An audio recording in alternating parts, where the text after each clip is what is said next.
کلمہ پڑھتے ہی حضرت عمر نے فرمایا یا رسول اللہ جب آپ سچے، قرآن سچا، اسلام سچا، تو چھپ کے نماز پڑھنے کا کیا مطلب ہے؟ فرمایا ابھی تعداد ہی کوئی نہیں، 40 تو مسلمان ہیں۔ عرض کی حضور مہربانی کریں نا، آپ صرف اجازت دیں۔ 20 لوگوں کی صفیں بنا دی گئیں، ایک صف کے آگے حضرت عمر ہیں، ایک صف کے آگے حضرت امیر حمزہ ہیں۔ جناب عمر کہنے لگے چونکہ آپ اللہ کے رسول ہیں تو لہٰذا نماز بھی آج اللہ کے گھر میں پڑھی جائے گی۔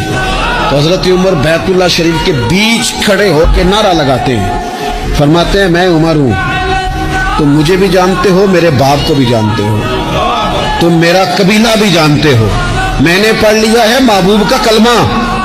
اب جس نے بچے یتیم کرانے ہو اور اپنی بیوی بیوہ کرانی ہو وہ آئے اور مجھے روکے۔ یہ محبوب اللہ کے ہیں اور گھر بھی اللہ کا ہے، تو نماز بھی آج اللہ کے گھر میں پڑھی جائے گی۔